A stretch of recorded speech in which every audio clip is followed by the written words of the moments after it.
Well, this is episode 13 of the Dungeon Bros podcast. I'm Connor. I'm Sam. Ooh, that is Sam, alright. Sam He-Am, if you will. We're recording this the day after the D&D Direct live stream. There's a lot to talk about. A whole lot to talk about. And it is early in the morning. At least for 11 me. o'clock. I mean, when you get home at like 12:30 from work, it do be like that. But that I also forgot to pull my notes out in the process of setting this up. That's okay. I have all of mine also typed up. Wonderful. So we'll get to everything that happened in the D&D Direct as the podcast goes on. But first, Samuel. Yes. We had a prompt. We did. And it kind of broke me a little bit. Mostly because of the responses that I had received on the internet to this prompt offended me to my core. We are all aware of the MILF and the DILF. Mm-hmm. The mother I would like to fuck and the father, or in this case, the daddy that I would like to fuck. Yes. We also know of the cougar, which is the older female that is on the prowl trying to get younger men. Yes. We were trying to come up with what is the name for the older male that is on the prowl for younger women. Now, first of all, I think that doesn't have a name because people find that to be much creepier than an older woman on the prowl for a younger man.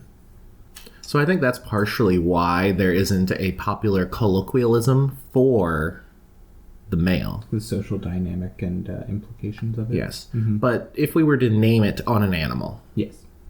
The older male that is going after the younger female, for whatever reason, the first thing that popped into my head was a moose.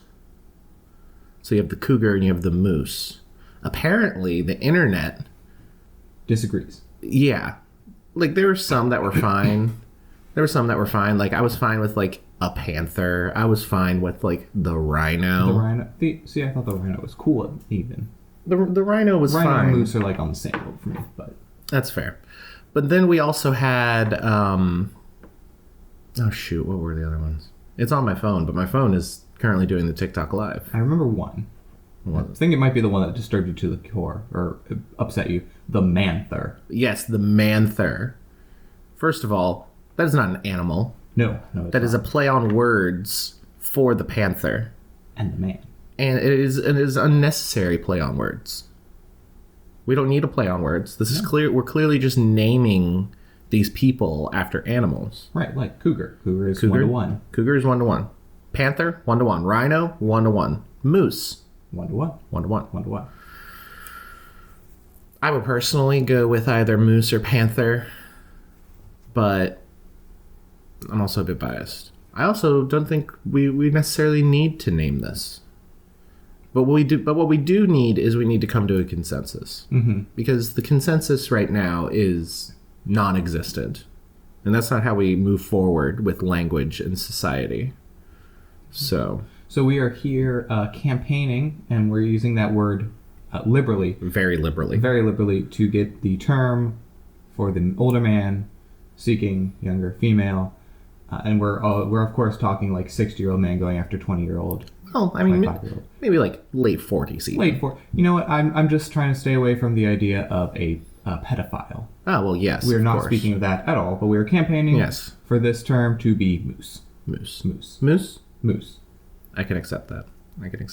A lot happened at the D&D Direct. It did. A lot of great announcements, and no big surprises. No, it was a tight 30 minutes of mostly confirmations. Now, there was a big announcement in the week leading up, so we will address that first before we get to the D&D Direct. This, courtesy of d&d.wizards.com. Wizards of the Coast has purchased D&D Beyond. Yeah. Which is surprising to some, I believe, because a lot of people already assumed that they were one and the same for the companies. But no, D&D Beyond was a third party that was simply licensing from Wizards of the Coast to get all of the D&D books on it. Started back in 2017. It has over 10 million users and millions of characters and campaigns with a team of 80 passionate creators across the US and Europe. they wanted to make it very clear that they have no intention of stopping their support for D&D Beyond. In fact, based on what we've seen at the Direct, it seems like they're even going to expand it a little bit. Mm-hmm. And I wouldn't even be surprised if a couple years down the line, this could lead to an official, like, Wizards of the Coast virtual tabletop sort of setup using D&D Beyond. Yeah, this purchase, the announcement of the purchase was a couple weeks ago now. No, April 13th. April 13th. Oh, say a week ago. A week ago. A week in deck. And they also said that this purchase won't be complete until later this year. There's been a lot of chatter on the internet about this. There's always chatter on the internet. Always chatter. We're on the this is good. This is a good move. This is an, I would argue, objectively good thing for D&D players.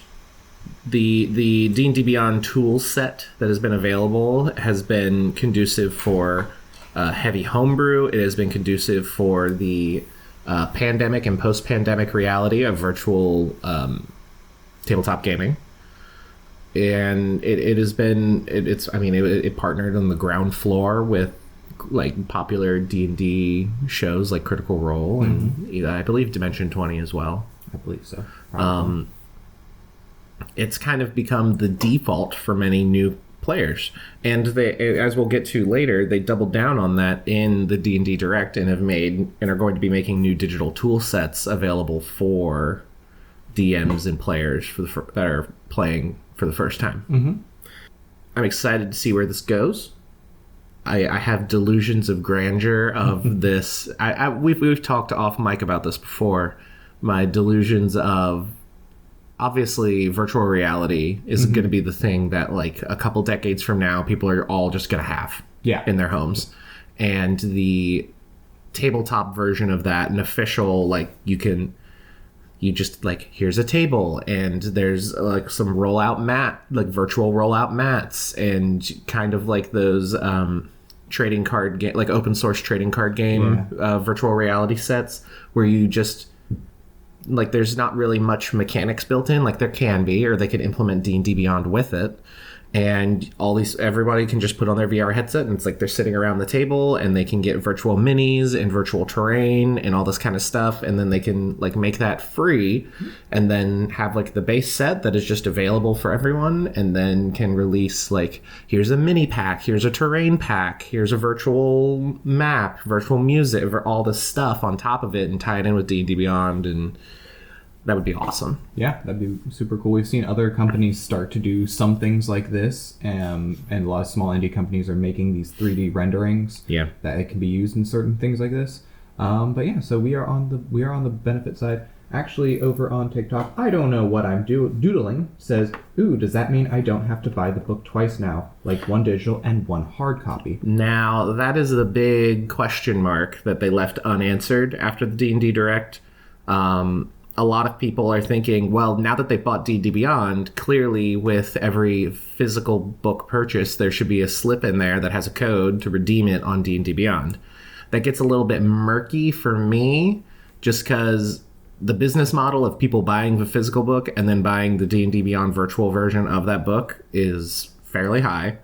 And on D&D Beyond, you don't actually have to purchase a book to be able to get access to it. For example, if your DM buys, like, Curse of Strahd and Xanathar's Guide to Everything, then when they make their party in D&D Beyond, they can share access to those books to everybody with them. Mm-hmm. So I'm sure I think it would be a very consumer positive move, and I don't think it would negatively impact sales significantly enough for them not to do it. At the same time, they are a corporation, and corporations like to corporate. Yeah. And I wouldn't hold my breath for it, but at the same time, I don't see a good reason not to. I can see a slight price spike in physical copies if they started including the digital download code as well. Yeah. Or who knows? I doubt that they'll do any retroactive purchases. Agreed. But in the future, I think that is a possibility we could definitely see. Yeah. Well, once this deal goes through, I could see them any printing that happens after the deal goes through, including a code. So theoretically, these new Spelljammer books, or the Dragonlance book that they announced in the Direct, or the eventual 5.5 refresh. I think maybe for like those core rulebook sets, your 5.5, your new version, your new expansions like Xanathar's, Tasha's, etc. Those having a code included, I think, would be more likely than every book. But it's still TBD. We'll have to wait for the deal to go all the way through and for them to announce their definitive plans for what they want to do with it. Now, the meat, the main thing we were talking about, we are going to go through in order all of the things that they talked about at the D&D Direct. Some things are a lot more interesting than others. First off, it was hosted by B. Dave Walters and Anna Prosser. Prosser? Don't know. I don't know. They were lovely. It was clear that they were reciting some lines at some point, but it's obviously clear that they do like D&D. Yes. I made a comment during our live stream watching it where they're like, and this is the, look, we all play D&D section of the live stream, to like show off their bona fides a little bit, where they were talking about D&D monsters and all that kind of stuff. Second edition stuff. Yeah. It was cute. They were entertaining enough. I mean, when you're watching these live streams, you're not really watching it for the hosts. Hello, Jester. She is hopping up on boxes. The first big announcement was an official confirmation on Spelljammers. Yes, this was one of the things, not to toot our own horns, but we predicted that this would be one of the major releases that they were going to do this year. Yep. They officially announced it on April 1st on Twitter with no follow-up and no fully written thing. So it was a big, is this an April Fool's joke? Is it not? But regardless, we are getting it this summer. They are calling the pack of books that they are releasing Adventures in Space. They quoted it as a campaign setting in a slipcase. It's going to include a map, a DM screen, the Astral Adventures Guide, Boo's Astral Menagerie, and Light of Xerxes. The Astral Adventures Guide is just the campaign setting. The Boo's Astral Menagerie is the monster manual that is associated with it, and Light of Xerxes is the adventure to go along with it.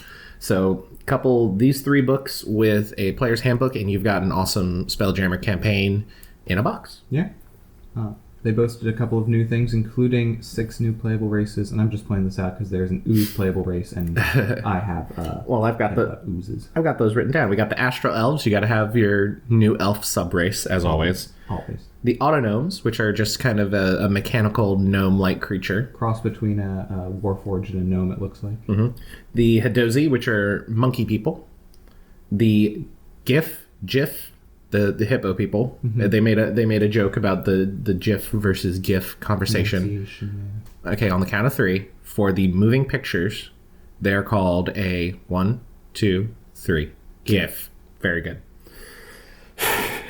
And then there's the Plasmoids, which is the first ooze player race. I'm sure you were very excited of this. Oh boy. Damn.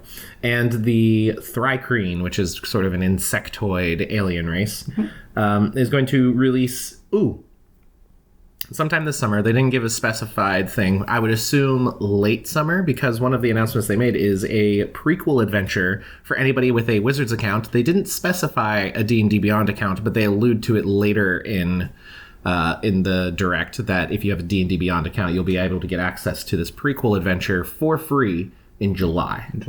Which would be very exciting. And then the next announcement that goes along with the Spelljammers, they have a new line of WizKids minis that are going to be coming out this fall. Your sort of standard fare is going to be most of the things in the menagerie, a lot of NPCs from the adventure module, but a couple of interesting things. They have several gargantuan minis in addition to spaceships. Yeah. And they showed a visualization of like ship combat almost, which is very exciting. And what I think is cooler is there's some mini and monster pairings that they're calling 2-in-1 figures, where you can take the little one and then put it on a saddle on the big one, so you can have your like certain little players riding on monsters, which I think is pretty sick. Right. We actually have a horse that I 3D printed so that one of our PCs could ride a horse visually. So I think that this is just a fun little Probably break pretty easily, but I mean, well, the way that the 3D print that we got on Thingiverse does that is it basically just cuts out a platform that the 1-inch base can like slip into, whereas it looks more like there's going to be like a pin and hole system, so like the mini can fit on its regular base and then be taken off and then pin into the monster in some way. It's kind of hard to tell with the visual rendering, but they're going full on into Spelljammers, a 3-book release with its own dedicated DM screen and map and mini line and a free prequel adventure. They heard the call for people wanting Spelljammers, and they're going full force into it. Oh yeah. Next up, you've heard it. It's from Larian Studios, the video game company. Baldurs Gate 3. They showed off a lot of the improvements that they've made since they released the beta of it back, I want to say last fall, something like that. So yeah. It's the official release set for 2023. No month given. Nothing too crazy. They did like a live action little like tongue in cheek, ooh, we're nerds thing, and then they showed off some enhanced visuals, which definitely look like as big of a jump from like PS3 to PS4 or Xbox 360 to Xbox One level improvement in the graphics. They showed off some improved mechanics, new regions. They added new classes. Not all of the core Player's Handbook D&D classes were available in the beta for Baldur's Gate.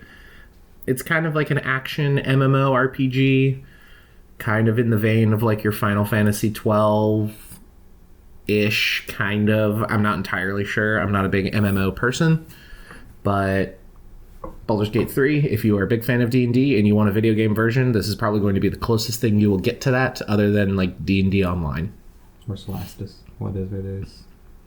There's a turn-based game, RPG, kind of like XCOM, that came out, I believe 2020, late 2020. Okay. And it pretty much takes the core mechanics of D&D and puts them into an XCOM, that's the turn-based roleplay game. It's very good from what I hear, but I still haven't played it. Anyway, that's all we have to say on Baldur's Gate 3, releasing in 2023. Yep. Yeah. Okay. Next, the next big book announcement. We've already heard of this book, Journey Through the Radiant Citadel. They have dated it for June 21st, so that's going to be coming very soon. We will likely be getting that book and doing an episode on the podcast for it. It is an adventure collection book in a similar vein to the Candlekeep Mysteries and Dungeon of the Mad Mage. And Yawning Portal. Yawning Portal. There we go. Tales of the Yawning Portal, which is the same building as the Yawning Portal itself. Also takes you to the Dungeon of the Mad Mage, which is also in Waterdeep, which is it's a whole thing. It's a whole thing. It's a whole thing. It's a multi-dimensional bar. The adventures are going to range from levels 1 to 14. It features a predominantly POC writing staff, 13 adventures, 16 locations. They describe the adventure collections as being inspired mostly by Black and brown cultures throughout the world, and they gave 3 examples of adventures that are available. Wages of Vice is going to be a level 5 adventure. It's got sort of your Caribbean vibe, a lot of pastels in the art style, sort of an interpersonal political sort of vibe. Then Orchids of the Invisible Mountain, which is a level 14 adventure. It takes place in the Feywild. It's definitely the Feywild and the Far Realm. They include a cool new monster they call the Whistler from the Far Realm, and it's definitely got more of your Aztec sort of ancient Latin American vibes to it. And then the Fiend of Hollow Mind, which is a level 4 adventure taking place in a city called San Citlan. Definitely sort of your Spanish and Mexican Dia de los Muertos vibe. A lot of like their Day of the Dead. Basically, the characters are going through in this village. All the dead people come back and the spirits interact with people. So I'm excited for this. A collection of adventures is always good because you can kind of pull what you want and get rid of what you don't want, and you can plop them into your own homebrew worlds or your own like interstitials in other adventure books or whatever. very user-friendly. The locations and the stories seem to be very different from anything that we've seen in Wizards of the Coast previously. I'm excited. Yeah, it sounds like it's going to be very different from the typical campaigns, obviously, we've seen, and having the POC creators use or write based on their heritage, as opposed to what we've seen in the past. You're more classic, like European medieval style fantasy. I've seen people do commentary on this before, where they're like, "Oh, you want a Latin American or South American?" Yeah, I've seen commentary before of people like going through and what fantasy authors or fantasy TTRPG authors have put out in the past. It's like, "Oh, you want a South American style campaign? Well, here's these brave warriors who ride dinosaurs. Okay, well, what about this one where these these traditional Aztec warriors ride dinosaurs? For some reason, they're always riding dinosaurs. So which to be fair, riding dinosaurs is very cool. Is a very cool thing. I don't know why that is tied to Latin America, but we can objectively say riding dinosaurs is cool. Riding dinosaurs is cool, but let's see some Canadians riding dinosaurs, okay? Enough with the moose. Yeah, I mean... Enough with the older men. Enough with the older men. Callback. That is a callback. Moving on. Again, that was the Journeys Through the Radiant Citadel is going to be June 21st for the release. We will likely be doing a full episode of the podcast on that. The next one, B. Dave Walters and Anna, they hyped this one up. They did. And it got me really excited. And then they showed what it was, and I'm like, why? Why did you set this up? Like, you just set this thing up to be a disappointment. It is 2 campaign cases that they're releasing in July. The first one is a creature token and sticker set. So it's just a bunch of round bases of 3 different sizes for medium, large, and medium, large, and gargantuan. Huge and gargantuan. And then large and huge, I think. Something like that. So anyway, and a set of reusable stickers that you can then put on and take off to use as creature tokens. Something that I think many people have just done on their own. Yeah. I was going to say, I've seen it plenty of times on Reddit. I've followed a Reddit tutorial on how to do these before. There's like open source, like GitHub, drag and drop in a picture and you can resize it and make tokens really quickly, print it out, and then just glue it to like a washer or a base that you already have for your minis. The other one being the terrain crate, which is just a set of cardboard interlocking tiles, more stickers for like campfires and trees and like a nest and all that kind of stuff, as well as larger panels for gaming. Now, if the price is right on these... I looked these up. Pardon me, sorry, I had something to throw. So, I clicked... You can buy them at your local game shops and or on Amazon. And if you go to Amazon, it's not very descriptive, but the Dungeons and Dragons accessory set, I assume 1 is the minis and 2 is the terrain. But they have 2 options, the kit only or the guide and the kit. The kit only is $65, and the guide and the kit together, being the DMG, is $93. So the kit including both the terrain and the creature token case? I think it's just 1. Oh. I think each individually is $65. Ooh, okay. So I think what I said on the live stream was if it was like $25 to $30 a case, then it's like, okay, I mean that's a good tool for new DMs, for new, like it would have its place, but for $65 for 1 and a DMG is 90 to 2. DMG is 90. I don't see who should buy this. You would be, if you were looking at the creature token set, you would be better off buying one of the Pathfinder Paizo bestiary boxes, as we talked about last week. And you would get like standee minis as opposed to tokens. And it's going to be a little nicer. And here's the thing we were talking about, like we said yesterday, I'm probably more interested in terrain when it comes to running game, but Agreed. You don't need terrain. You don't need minis. You don't even need to be in person to do this. To do D&D.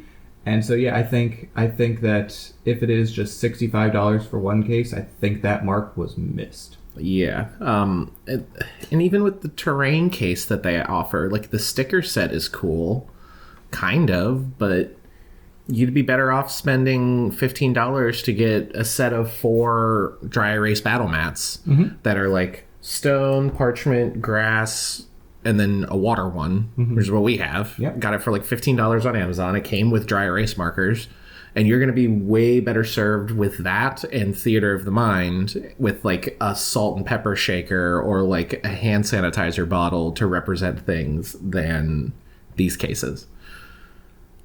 So they release in July if you're interested. You can pre-order them now. You can pre-order them now. I feel like this is going to be one of their big flops from this direct. Yeah. So next, we've known about it for a while. And we still know about it now. We did not unlearn this information. We did not unlearn this information, but we didn't really learn any new information about the D&D movie. It was fully titled. It is the Dungeons & Dragons Honor Among Thieves. They verbally said the date was March 2023, and then the end of their trailer, which, by the way, the most annoying kind of trailer, which was just a 3D logo with like, it was a beautiful 3D logo. Beautiful logo. But they dated it specifically in the trailer as March 3rd of 2023. They only said March verbally. This is notable. The notable things, like the logo's fancy, whatever. They talk about it being on the Sword Coast in the Forgotten Realms, is where the movie is supposedly going to take place. And these are filmmakers. These were filmmakers talking about this movie. And their audio was the fucking worst. Literally, if you're watching the TikTok live and the audio that you're getting out of my phone for the live right now, that's the quality of audio that these very, I'm not going to say rich or wealthy, but very well-off filmmakers are getting paid. And their announcement has that same level of quality. It's not like they're lacking for a halfway decent microphone to just slap in front of them. It was, I thought it was very funny. And then the fact that the announcement didn't come with anything particularly useful. Like, a date is nice, but movies get delayed all the time. Games get delayed all the time. No meaningful trailer. I think we learned, the only thing that we really learned is that it takes place on the Sword Coast. Yeah. Like, that's it. So we'll see it when it comes out. We'll see it when it comes out. We'll tell you all about it as we learn more. But at this time, we know not very much. It was a time filler. Definitely the campaign cases and the D&D movie were time fillers for this presentation. They just kind of clumped them in the middle. Now we're going to get back into some good stuff. The next thing, we talked about this a couple weeks ago. The leaked starter set from Hasbro is now officially announced, the Dragons of Stormwreck Isle. And we've learned some new things. They have streamlined the adventure for both DMs and players, make it easier to understand for first-time DMs and easier to run for first-time DMs, which is always a good thing for a starter set.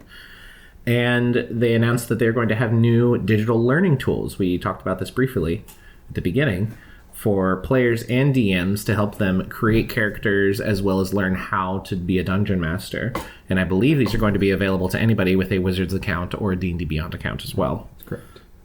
So that's exciting. Starter set, Dragons of Stormwreck Isle, short adventure. The dice that it comes with looks better than the original starter set.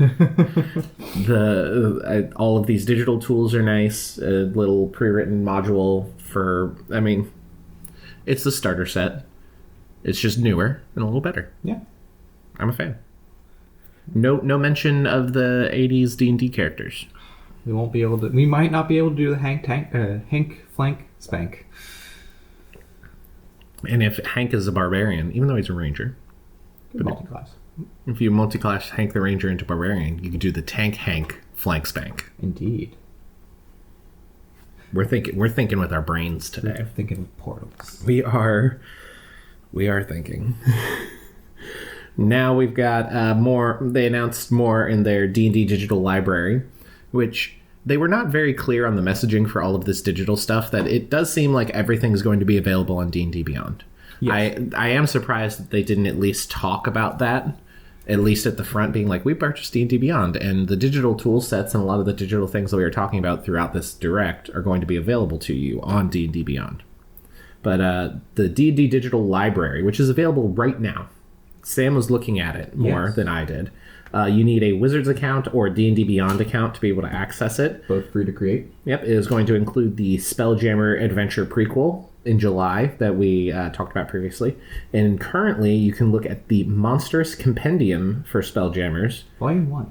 And the Monsters Compendium is a callback to older editions of D&D, which is what they used to call it. And it's going to expand over time. It's going to be available to everyone for free, always. Yes. Which is real nice. Yep, this first one included 10 creatures, ranging from 1/8 CR all the way up to CR 15. Super cool looking monsters. Each one comes with a full stat block, obviously, and some art. And I hadn't noticed this before, but on this one, the stat blocks are color coded. So skills and conditions are now green and include pop-up boxes as to what that means. So, example, if you scroll over Dark Vision, it'll show you what Dark Vision means. That's actually really convenient. And spells, which are also pop-up boxes, are in purple. That's actually really convenient. Right? Especially for digital usage. Absolutely. I personally prefer to print out my D&D stat blocks. I use a free tool. It's like the URL is like something weird, like tetracube. I use tetracube as well. But you can just search a D&D stat block generator, and it'll be one of the first ones, and you can manually input like everything, and it just does the formatting for you. It's wonderful. Nice. But even if this was on the printing, it'd be helpful because, like, real, cool, it'll be grappled. Okay, cool. The creature will be grappled. Okay, cool. I love that kind of easy. That is definitely user-friendly, and it's definitely a digital, unique thing that they can do, and it's nice that they put in that little touch.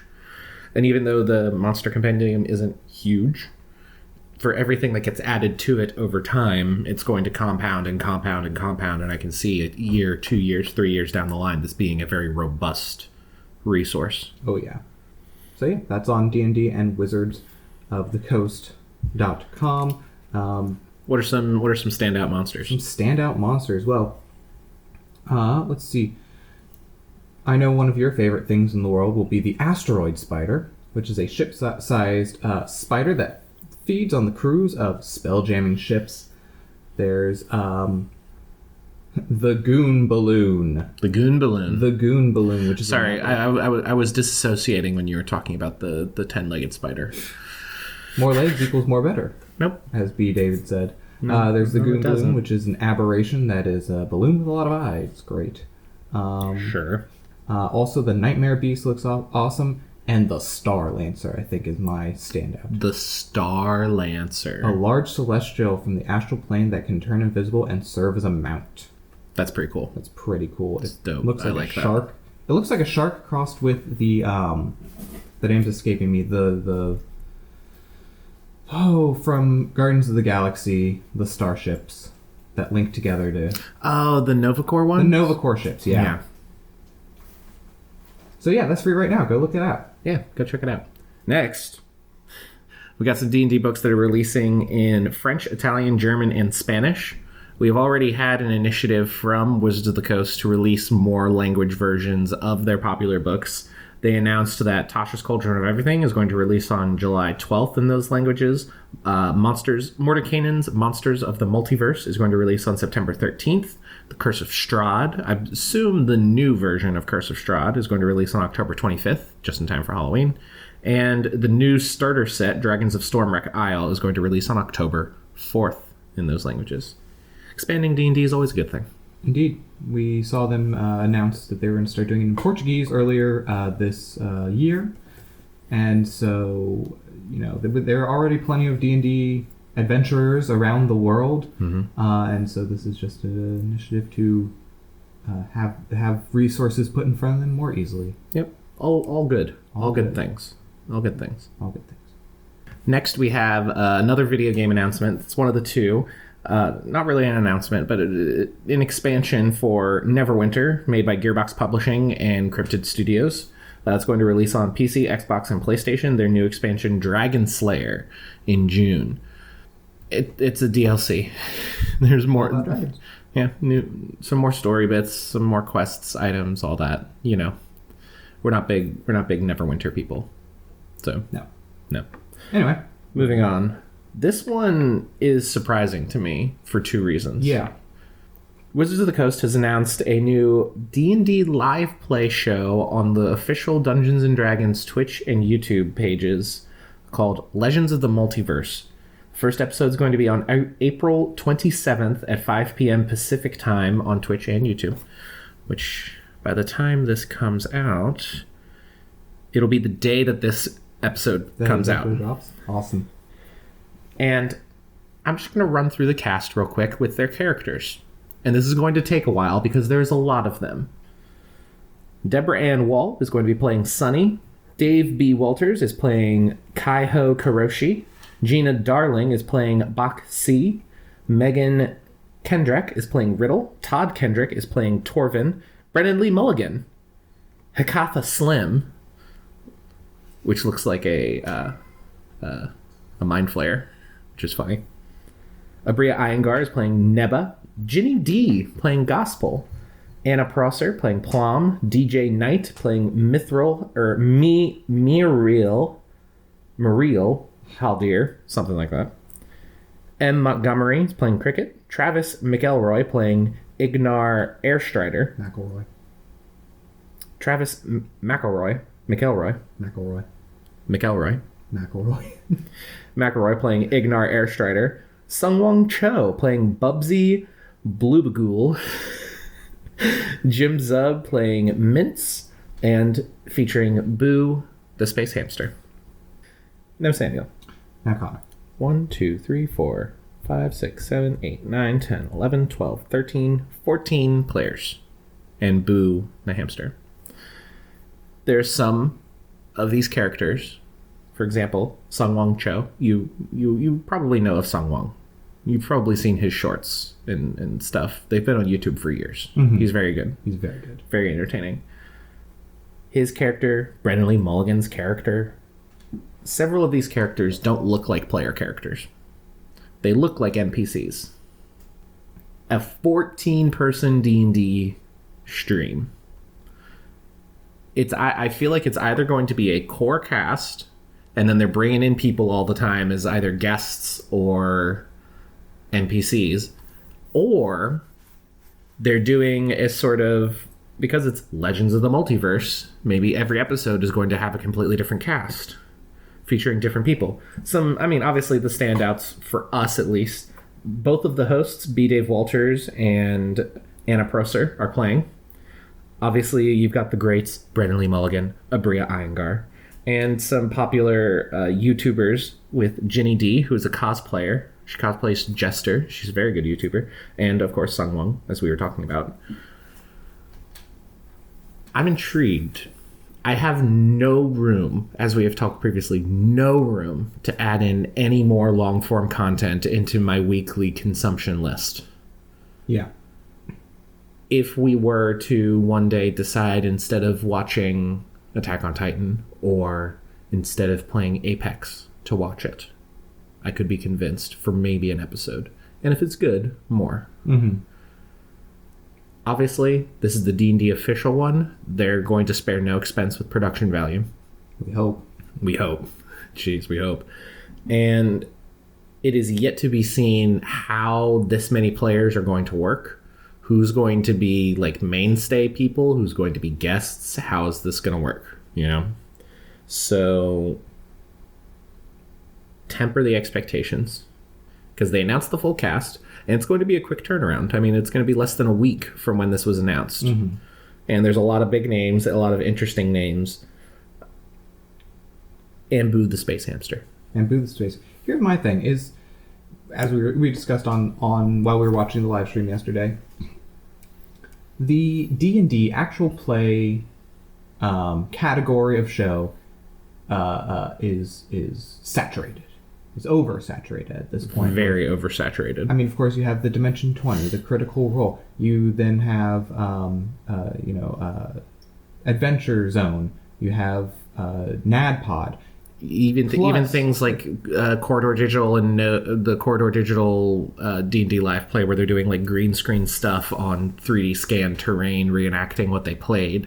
Yeah. Like, there's a lot of interesting, unique live play stuff going on. Like, way too much. And then you have the next tier down, which is going to be even like the XP to level 3 and others that I can't even name because there's so many, I don't know who they are. Yeah, like, what's that one? There's so many D&D TikTokers that are on Dungeons and Dames. There's just so many different ones. I've even seen like this new. Because we're watching Attack on Titan.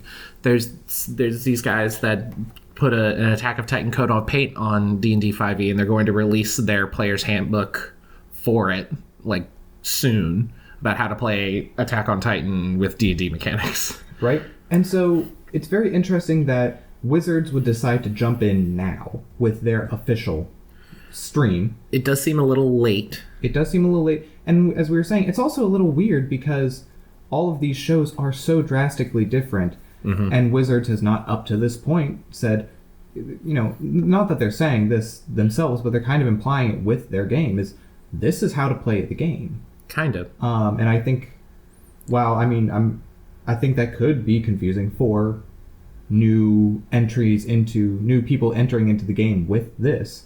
But that being said, I think I'm kind of on the same page as you, as where maybe we'll watch an episode down the line, maybe we won't. Now, what I think they've been implying with the characters, because they showed character art for all of these characters. They did.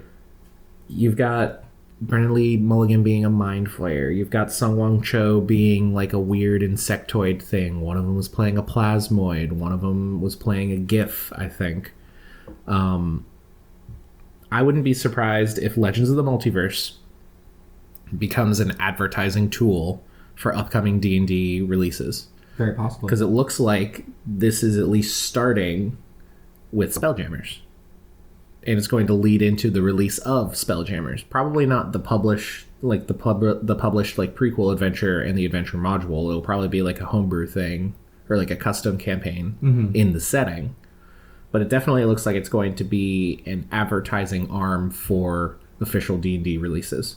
Which, if that is the case, I understand why they're trying to get into it now more than previously.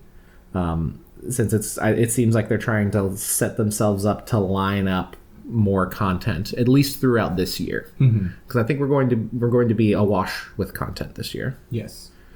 Nothing really crazy announced in 2023 other than the movie and beyond. Yeah, movie and Baldur's Gate release, and that's about it. Now, the next item on the list. Yes. The one that I think you and I were more excited for than some other people. D&D Onslaught, the miniatures skirmish game, is going to release in October. And we got a little bit of a hint at sort of the lore behind the skirmish that is happening. It looks like you'll be able to use both more your classic race, like player character, as well as more monstrous miniatures. It seems like they're trying to keep the miniature pool very open. Obviously going to be able to use pretty much anything that WizKids has ever released to create your own two teams, which are named the Harpers and the Zentarum, something like that. Those are two of the classic adventuring guilds in... Yeah. So we don't know the specifics, but it does seem like there's going to be the two. You're going to have your team of adventurers, and then the person you're playing against is going to have their team of adventurers, and you're going to be fighting over treasure, whatever, as with any skirmish game. But it also seems they've implied that there's going to be like a third team, like kind of AI system of monsters or another rival adventuring party that is protecting that is protecting the things that you are going after. I hope they release like a D&D Onslaught skirmish pack that comes with some minis, and in addition to the rule book for it and all of that, because as many people know, it is difficult to get into D&D because it requires many people and scheduling. It's also difficult to get into Warhammer 40k because it's very dense. Very dense. Require a lot of monetary requirement to jump in. A lot of monetary upfront cost. Whereas this, theoretically, if you are already into D&D and you have a collection of minis, even if it's a small collection, you should be able to use those minis to represent your team in D&D Onslaught. And if they release an all-encompassing pack, and if the rules have some level of parity with D&D, with the D20 system, it's going to be easier to get people into it. It's going to be easier for people to play it because it's a 2-player game and not like a 4 or 5, 6-player like D&D. I'm excited for it. This might be the thing that gets us into skirmish gaming. Possibly. That is a dangerous path to look down.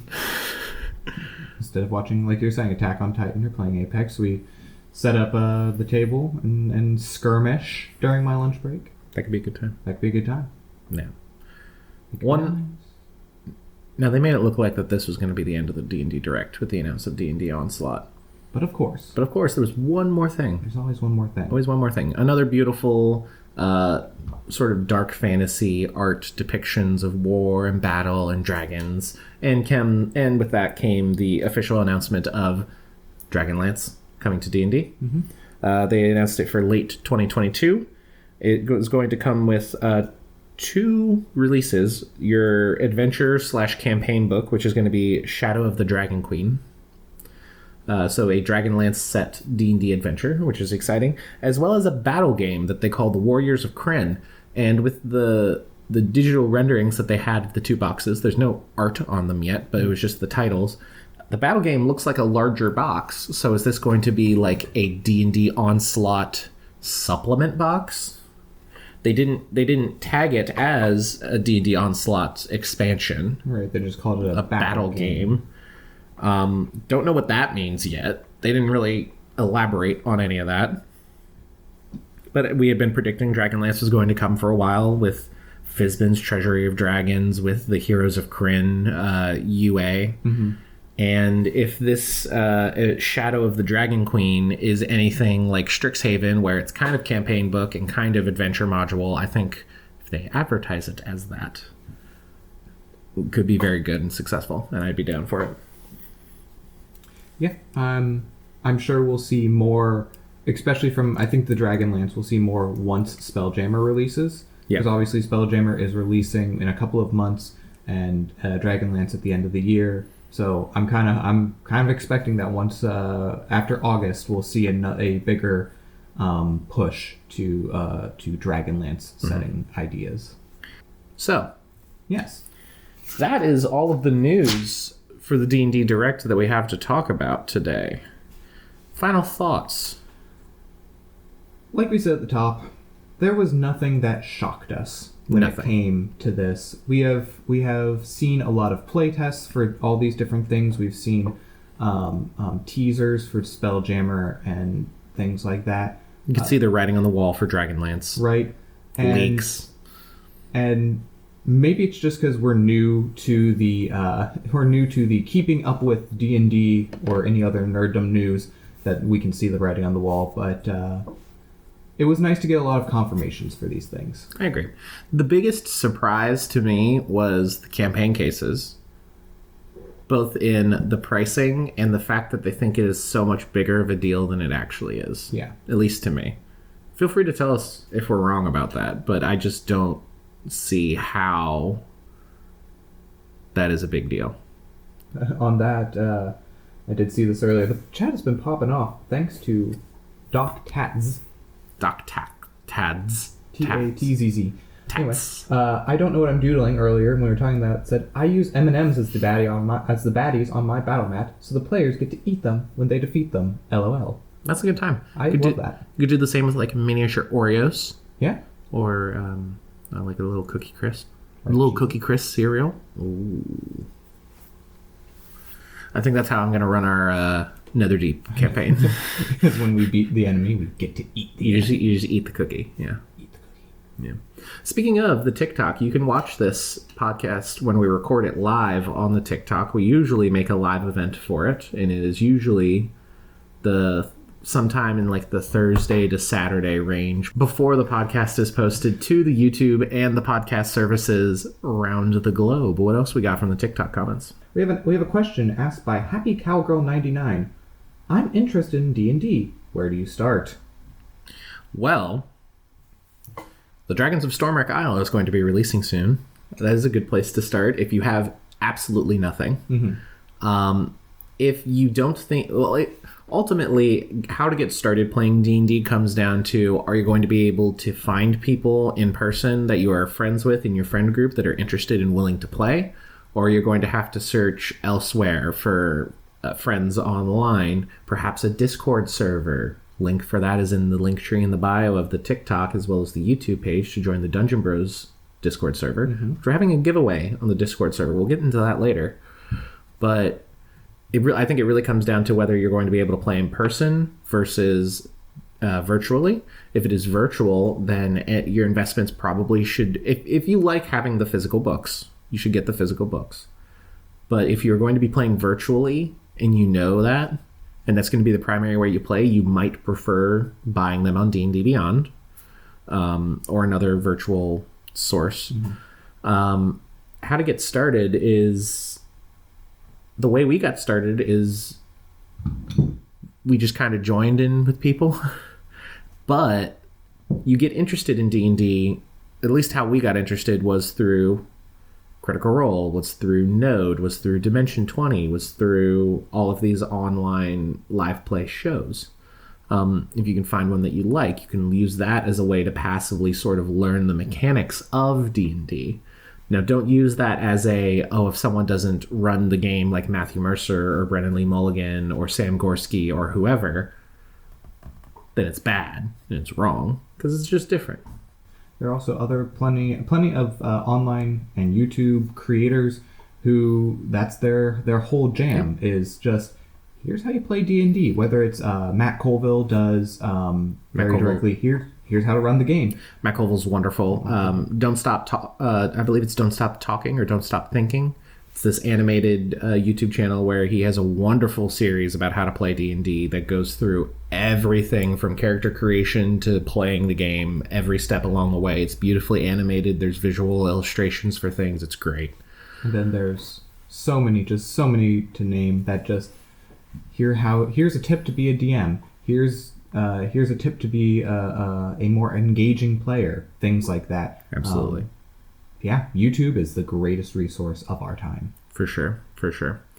Beyond that, convincing your friends if they are interested to play is a great place, or joining a Discord server or other online community where you can find like-minded people that are willing to play D&D. For example, the Dungeon Bros server, which you can find a link for on like all of our social medias. If you're listening to this podcast on podcast services around the globe, I'm sorry. Cannot put links in the description. But you know where to find us. TikTok, YouTube, etc., and so on. What other questions we got from the TikTok live? Here we go. Asked by Mr. Mr. Dandy DM. There we go. Mr. Dandy DM. I know that username. Yes, I believe he follows us, and I believe we follow him. Which of you will be the first to play a gift? Not me. Probably me. Yeah, it would be Sam. Now, do I fit more of the GIF form factor in real life? Yes. Yes, I do. Do I think playing a hippo person sounds neat? I do.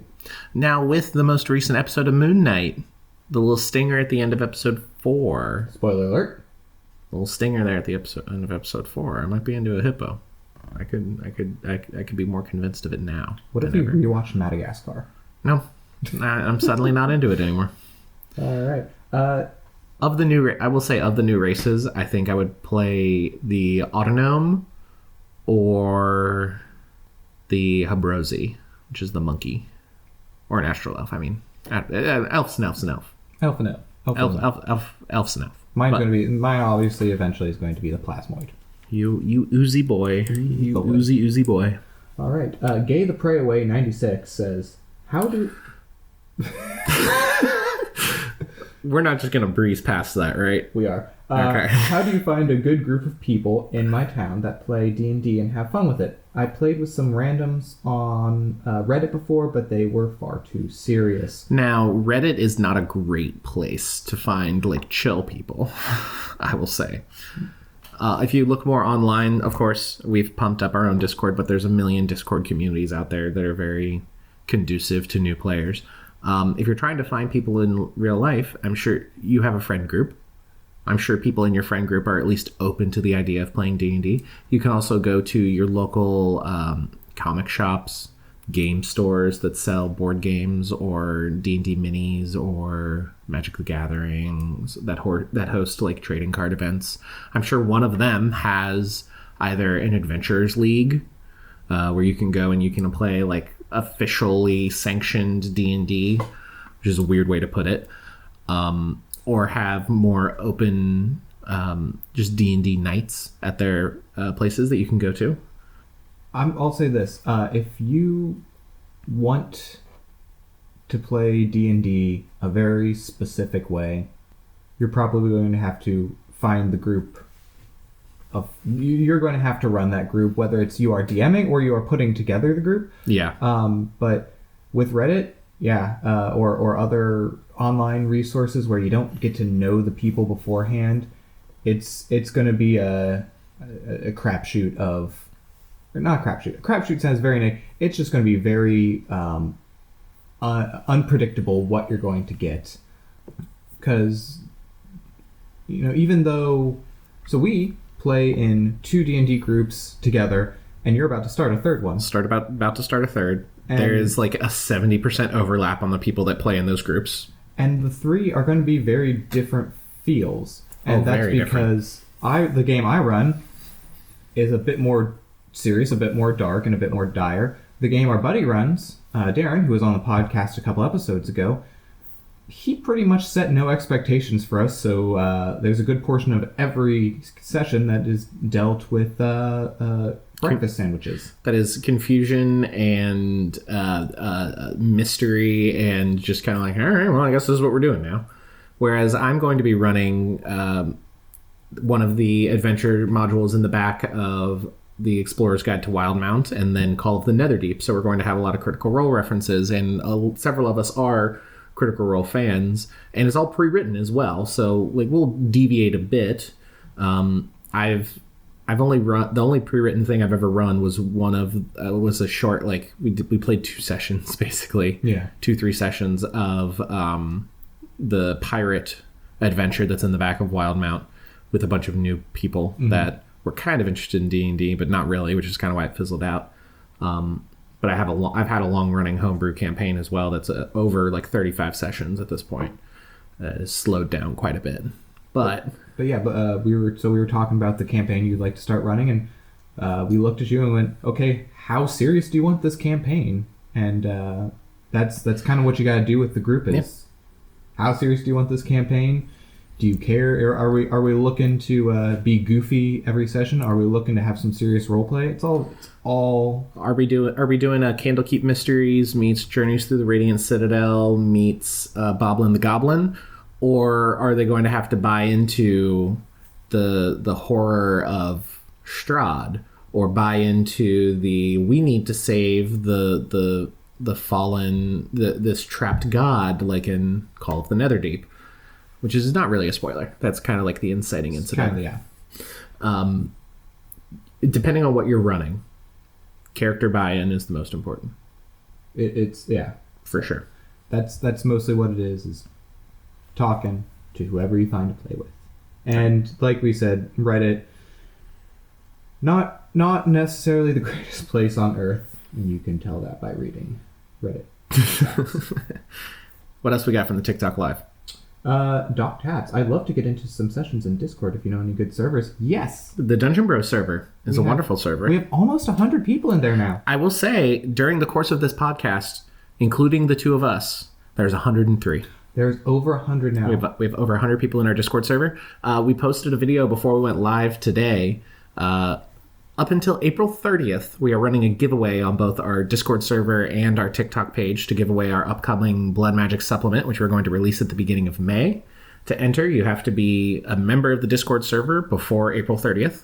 We'll be giving away 4 copies there, as well as 3 copies on the TikTok. If you go to our TikTok page, you will be able to find the giveaway video very easily. You have to like the video, you have to follow us, and you have to comment in the comments who your favorite D&D content creator is that is not us. You can also feel free to share and repost that video, but that will not help your chances. It'll just make us happy. That's all. So if you would like to join the Discord server, because I just saw it pop up, head over to our page and click on the link tree, and you'll find the link there. Yep. It is open to everyone. You don't have to pay to get in. We are very inclusive. We'd love for you to interact with all the people there. Tower, DK Alexander are two of the most active in the... And while you continue to scroll through the TikTok live comments, one of the most guaranteed ways to get your questions read on the show is the podcast questions channel in the Discord server. This week we have a question from aforementioned DK Alexander, who's been trying to get a group together to play in our Looking for Group channel. You should do that. He says, what are your thoughts on evil characters in a group? And also evil campaigns. Ever done one? Would you like to? When it comes to evil characters, there's certain levels of evil. There's, I'm going to kill the shopkeeper and steal his gold. Mm-hmm. That's evil. There's, I want to unlock the power of my warlock patron and descend his will upon the planet. That's evil. But then there's also like a lot more personal evils that can unlock traumas for real life people at your table. When it comes to wanting to play an evil character, for one, if you are the only evil character in a group, you need to be a bit more flexible on what you're willing to do. If you're only willing to do evil things, then it's going to cause a lot of problems in the group at the table. You need to, if you're going to be an evil character, you can't be unwilling to be good or go along with the party for some things. If you're going to be an evil character in an evil campaign, you all need to address what types of evil you are okay with at the table. Mm-hmm. Because if you are in the middle of a session and one of the players does something evil that is like crossing a line for some other people, then that can cause a lot of problems. I have not ever done an evil campaign. I would 100% love to be an evil adventuring party that's trying to rouse and, I don't know, like, maybe if we wanted to play a campaign that's like just like a little mini adventure where we're, I don't know, say some Silver Star cultists that are trying to use blood magic to awaken an old blood god to, you know, like take over the planet. That sounds really interesting. That is really cool lore that you can find in our blood magic supplement, which is going to release in the first week of May, whenever DriveThruRPG gives us the thumbs up that we can make it public. Yeah, the way I see it, again, I've also not done an evil campaign. I have watched some live plays. Escape from Bloodkeep, I believe, is the one that Dimension 20 did, where it's supposed to be an evil campaign. But it also just kind of turned into a... it turned into a morally ambiguous, morally gray, oddly democratic sort of campaign. But when it comes down to it, I think one of the big things is to remember that the people playing evil characters themselves are not evil. Yeah. They're your friends they should be your friends that you want to play the game with. That being said, if somebody does want to play an evil character, yeah, you really have to define what that means. If they're playing a chaotic evil, I'm doing air quotes for those of you who can't see me. Also in some instances called chaotic stupid. Yeah, just to literally mess up whatever is going on or to ruin things for other people. Mm-hmm. That's somebody you probably don't want to play with, or you need to kind of be like, hey, let's not ruin everyone else's fun. If you're playing an evil character because you want to explore that sort of idea, again, you need to define that with the DM ahead of time and make sure that you're going about it in a dramatically interesting way and not just causing problems. Yeah. All right, back to the TikTok Live. Back to the TikTok Live. Asked by All Roads Lead to Bossing Sack. All roads lead to Bossing Sack. Any tips for utilizing skills in roleplay context? Now, in a roleplay context, obviously there's the roleplay, I would say, exclusive, in air quotes, skills. Your deception, your intimidation, your persuasion. I like using some more off-the-wall skills like performance to try, maybe instead of deception, if you're trying to, say, you have a disguise on and you're trying to act like someone else, maybe you might be able to use performance instead of deception if, like, you're a bard who has the actor background or the actor feat, the entertainer background. There we go. But obviously it's going to be predominantly your charisma-based stuff. You might be able to throw some insight in there to aid in, like, lowering the DCs of your charisma checks, your deception, persuasion, intimidation.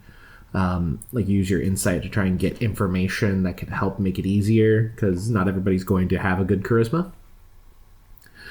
Using history and arcana and religion to try and study up and prepare yourself for interactions with other people. Dexterity, strength, and constitution are a little bit hard to use unless you're, like, challenging someone to an arm wrestle or a feat of agility or some kind. Some people like to set DCs for everything, and some people like to just be like, does that feel right? I'm kind of more in the does that feel right range, which can be a bit hard when you get, like, I rolled a 13 or 12 or a 14, and it's like, that's hard to read. When it comes to roleplay interactions, because it's so unpredictable, having that kind of vibe or maybe competing roles could be what you use for it. But yeah, obviously your charisma skills, using your intelligence-based skills to help prepare, and use your wisdom-based skills to kind of gain an upper hand in the midst of roleplay is how I would use it. I find myself, when I ask for skill checks, I feel I do them a little differently than most people I've played with or or watched, where somebody will do something, and then I say, okay, I usually give 2 or 3 options. Like, okay, give me an Arcana or History check. That's a pretty common one. Yeah. Your acrobatics or your athletics. But even down to, like, I'm fine if my players, like, if I say, okay, give me this check, and my players ask, could I do this check instead? So sometimes if you want to use a very specific check, if you set up your role play, whatever you're doing, to try and make a very specific check, I don't think it's wrong to ask the DM, hey, I'm trying to do this. Is that okay if I do that check? And of course, you're still up to the will of your DM to be like, okay, yes or no. But I think most people are okay with, all right, can I make there is a variant rule in the DMG that is using different abilities for certain skill checks. So, like, if you want to, I don't know, use your strength for intimidation. Right, yeah, exactly. I pick up this boulder and throw it at the wall to intimidate them. Can I use my strength score? I don't see anything wrong with asking that. Or, like, grabbing them by the scruff of their neck and holding them over a cliff for intimidation.